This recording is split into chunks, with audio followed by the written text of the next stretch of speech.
আমি নিজেও ভাবছিলাম যে সব কিছু কমে গেছে বা অনলাইনে বা ফেসবুকে সব কিছু দেখি কমছে, বাট এখন বাজারে এসে দেখি সব আগের মতোই দাম।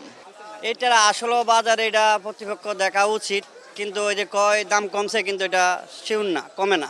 এই সরকার চাইছে সবাইকার দাম কমছে, এই জিনিসটা যখন দাম কমবে উৎপাদন করবে তখন কইতে দাম করে নেয়, কারণ এর আগে তো সব কিছুর দাম বাড়তি। জিনিসপত্রের দাম তো মোটামুটি কমে নয়, একই দাম। যে পেঁয়াজ করলো কম, হে পেঁয়াজ দিলাম 110 টাকা করে, আর রসুন 200 টাকা আগের আসিল, এই দামে আছে। অন্য অন্য বাজারের দাম মোটামুটি একটু কম আছে। আমাদের প্রত্যাশা হলো যে বাজারের দাম একটু কম হলে আমাদের জন্য ভালো হয়। এটার আসলে বাজারে এটা প্রতিপক্ষ দেখা উচিত, কিন্তু ওই যে কয় দাম কমছে, কিন্তু এটা শিউর না, কমে না। যাইলে এক দামে আরেক দোকানে আরেক দাম, দুই দোকানে দুই দাম, এরকম করে। না না, এটা হচ্ছে পুরোটাই উল্টা। আমি নিজেও ভাবছিলাম যে সব কিছু কমে গেছে বা অনলাইনে বা ফেসবুকে সব কিছু দেখি কমছে, বাট এখন বাজারে এসে দেখি সব আগের মতোই দাম। কোনো কিছু কমার কোনো কিছুই দেখি না। কারণ বর্তমানে তো বন্যা চলে, সবজির যে সরবরাহ কম, সব কিছুরই হালকা পাতলা দাম বাড়তি, আর পরবর্তীতে কি হয় বলা যায় না। কারণ যে অবস্থা আপনারা দেখতেছেন, বৃষ্টি বন্যা চলতে আছে প্রচুর।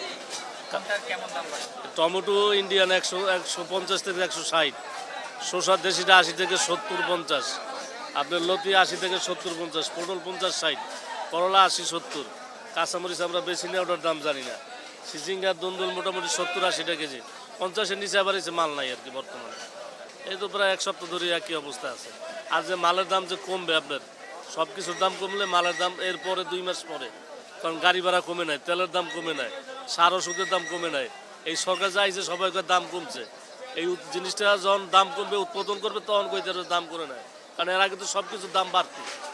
জিনিসপত্রের দাম মোটামুটি এখনও আছে, যে বন্যা পরিস্থিতি মানে এখনও ওইটার প্রভাব এখনও পড়ে নাই।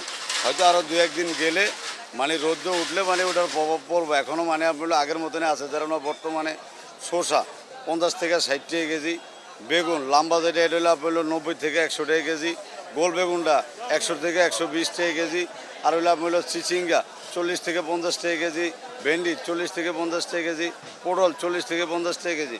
মোটামুটি মানে আপনার আমার কাছে 28-30টা আইটেম আছে।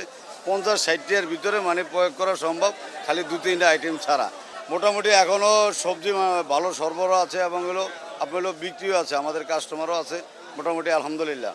বাজার গতকালকে ছাড়া আজকের বাজার কেজিতে 10 টাকা বেশি। ইন্ডিয়ার হাইব্রিডটা আছে আপনার 8 টাকা বেশি গতকালকে ছাড়া। গতকালকে পরে আজকে আপনার হচ্ছে কেজিতে 8 টাকা হাইব্রিডটা বেশি, অরিজিনাল দেশিটা 10 টাকা বেশি। পেঁয়াজ আর রসুন আগের মতোই আছে, আদা আগের মতোই আছে। তো পরিস্থিতি আগের মতনে দাম তেমন বাড়ে না, কমও না, স্থগিত আছে। মানে মূলত কাস্টমারে কম, যে উদ্যোগ হইব তাও না। এখন যে আবার এই যে বন্যার পরিস্থিতি, এখনও চিরা, গুড়, চিনি এগুলা মানুষের শুকনা খাবার বেশি সরবরাহ করার জন্য বেচা কিনে ওই দিকে বেশি। এগুলো আগের দামে আছে। 130 টাকা ডাল 1 কেজি দেশিটা, তেল 5 লিটার 790 টাকা, এগুলো আগের রেটে আছে, এগুলো বাড়ে টাকা।